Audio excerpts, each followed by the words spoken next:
Morning students बेटा आप 4th chapter किया सी ताप तो बेटा वो तुसी फिलिंग दे ब्लैंक्स से मैचिंग कर ले सी तुहानूं मैं बुक ते करवाते सी तो बेटा हुण आपां क्वेश्चनस करने ठीक है जी। फर्स्ट क्वेश्चन देखो बेटा, प्रयोगशाला थर्मामीटर और डॉक्टरी थर्मामीटर विच समानतावां ते असमानतावां लिखो।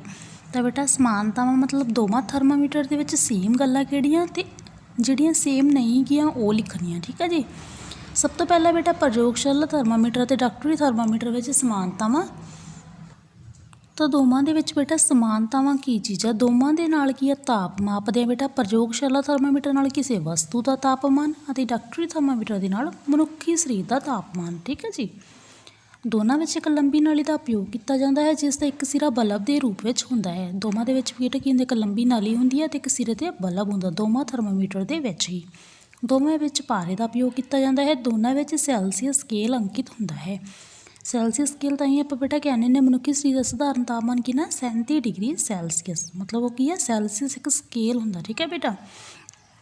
तो दोवां दे विच असमानता, दोवां दे विच बेटा अंतर की आ, जिहड़ा प्रयोगशाला थर्मामीटर आ बेटा डॉक्टरी थर्मामीटर की तुलना में वड्डे अते चौड़े हुंदे हन। मतलब डॉक्टरी थर्मामीटर की है घट वड्डे, मतलब कि प्रयोगशाला थर्मामीटर वड्डे ते चौड़े किन्ना नालों डॉक्टरी थर्मामीटर नालों ठीक है बेटा।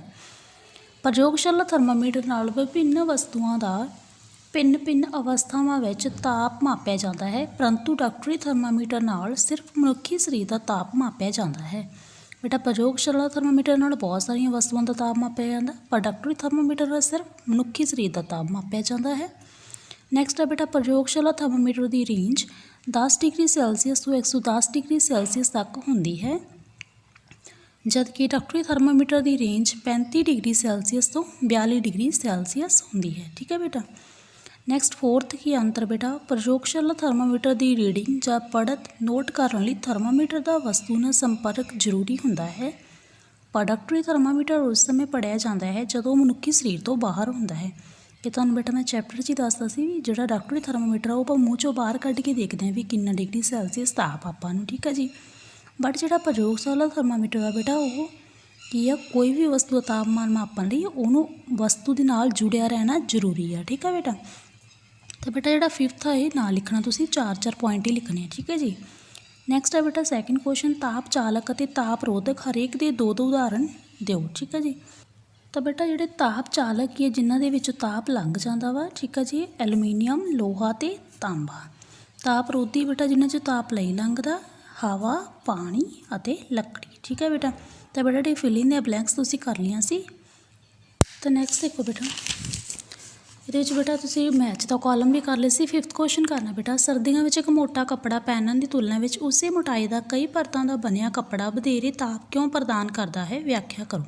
तो बेटा जो सर्दियों के आप एक कोटी पाने या 2 कोटियां पाने अपन ठंड घट लगती है, एक कोटी नाल फिर भी ठंड लगती है अपन। तो बेटा क्यों ठीक है जी, कई परतों के बने हुए कपड़े में हवा फसी होंगी है, हवा तापरोधी है इसलिए शरीर की गर्मी हवा बाहर नहीं जान देती जिसके फलस्वरूप शरीर गर्म रहता है। तो बेटा कई परतों के बने कपड़े में की है उत्थे कि एक मोटा कपड़ा पहनने की तुलना में भी उसी मोटाई का कई परतों का कपड़ा पहनते बेटा। तो आपको पता बेटा जो तैहां बन जांदियां है तो तैहां दे विचाले की है हवा फस जाती है ठीक है जी। हवा तापरोधी होंगी आप पढ़ के हटे भी ताप नूं नहीं लंघण दिंदी, इस करके जिहड़ी शरीर की गर्मी होंगी है बेटा वो हवा नूं बाहर नहीं जान देती, हवा फस के अंदर ही रह जाती है जिहदे करके शरीर की है गर्म रहिंदा ठीक है बेटा। तो 6 क्वेश्चन बेटा तुसीं करना नहीं गा। 7 क्वेश्चन करना तुसीं, गर्म जलवायु वाली थावां ते ये सलाह दी जाती है कि घरां दीयां बाहरलियां दीवारां उत्ते सफेद पेंट किया जाए, व्याख्या करो। बेटा जिवें गर्म जलवायु वालियां जिथे मौसम गर्म रहिंदा ठीक है जी, तो उत्थे बेटा ये कहा जाता भी घर दीयां बाहरलियां जिहड़ियां दीवारां उत्ते सफेद रंग किया जाए, क्यों। तो बेटा जिवें आपां कह दिंदे भी काला रंग जिहड़ा ताप नूं वधेरे सोखदा, तो बेटा चिट्टा रंग जिहड़ा सफेद रंग वो ताप नूं नहीं सोखदा ठीक है जी। सफेद रंग ताप का विकरण करता है, जां तुसीं लिख सकदे हो बेटा ताप नूं सोखदा घट सोखदा है ठीक है जी, घट सोखदा है जिस करके सतह ठंडी रहती है बेटा। की है जिहड़ा काला रंग वो ताप नूं सोख लैंदा आपदे अंदर, बट चिट्टा रंग जिहड़ा सफेद रंग वो बेटा ताप नूं सोखदा नहीं ठीक है जी, जिहदे करके सतह ठंडी रहती है। इसलिए घर दीयां दीवारां उत्ते सफेद पेंट करने की सलाह दी जाती है ठीक है बेटा। नैक्सट बेटा क्वेश्चन है, 30 डिग्री सैल्सियस के 1 लीटर पानी नूं 50 डिग्री सैल्सियस के 1 लीटर पानी दे नाल मिलाया गया मिश्रण का तापमान की होगा। ਬੇਟਾ ਜਦੋਂ 30 ਡਿਗਰੀ ਸੈਲਸੀਅਸ ਨੂੰ 50 ਡਿਗਰੀ ਸੈਲਸੀਅਸ ਤਾਪਮਾਨ ਪਾਣੀ ਨਾਲ ਮਿਲਾਇਆ ਤਾਂ ਕੀ ਆ ਜਿਹੜਾ ਮਿਸ਼ਰਣ ਦਾ ਤਾਪਮਾਨ ਕਾਹਦੇ ਵਿਚਾਲੇ ਹੋਊਗਾ 30 ਡਿਗਰੀ ਸੈਲਸੀਅਸ ਤੇ 50 ਡਿਗਰੀ ਸੈਲਸੀਅਸ ਦੇ ਵਿਚਾਲੇ ਹੋਊਗਾ। ਠੀਕ ਹੈ ਜੀ, ਕਿਉਂਕਿ ਵੱਧ ਘੱਟ ਤਾਂ ਸਕਦਾ ਨਹੀਂ ਬੇਟਾ, ਦੋਵਾਂ ਨੂੰ ਮਿਲਾਇਆ ਤਾਂ ਉਹਨਾਂ ਦੇ ਵਿਚਾਲੇ ਹੋਊ ਤਾਪਮਾਨ। ਠੀਕ ਹੈ ਜੀ। ਨੈਕਸਟ ਹੈ ਬੇਟਾ 40 ਡਿਗਰੀ ਸੈਲਸੀਅਸ ਤਾਪਮਾਨ ਦੀ ਲੋਹੇ ਦੀ ਕਿਸੇ ਗੋਲੀ ਨੂੰ ਕੌਲੀ ਵਿੱਚ ਭਰੇ ਤਾਪਮਾਨ 40 ਡਿਗਰੀ ਸੈਲਸੀਅਸ ਤਾਪਮਾਨ ਦੇ ਪਾਣੀ ਵਿੱਚ ਡਿਬੋਇਆ ਗਿਆ। ਇਸ ਵਿਧੀ ਵਿੱਚ ਤਾਪ ਕੀ ਹੋਊਗਾ? ਲੋਹੇ ਦੀ ਗੋਲੀ ਤੋਂ ਪਾਣੀ ਦੇ ਵੱਲ ਸਥਾਨਾਂਤਰਿਤ ਹੋਵੇਗਾ, ਮਤਲਬ ਲੋਹੇ ਦੀ ਗੋਲੀ ਤੋਂ ਤਾਪ ਨਿਕਲ ਕੇ ਪਾਣੀ ਵੱਲ ਚਲਿਆ ਜਾਊ।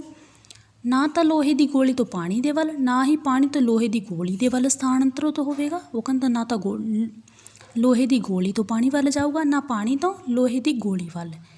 ਜਾਂ ਕੀ ਆ ਕਹਿੰਦਾ ਪਾਣੀ ਤੋਂ ਲੋਹੇ ਦੀ ਗੋਲੀ ਦੇ ਵੱਲ ਸਥਾਨਾਂਤਰਿਤ ਹੋਵੇਗਾ, ਜਾਂ ਕੀ ਇਹ ਦੋਵਾਂ ਦੇ ਤਾਪ ਵਿੱਚ ਵਾਧਾ ਕਰ ਦੇਵੇਗਾ। ਆਪਾਂ ਅਸਲ ਦੱਸਣਾ ਬੇਟਾ ਆਨਸਰ ਕੀ ਆ।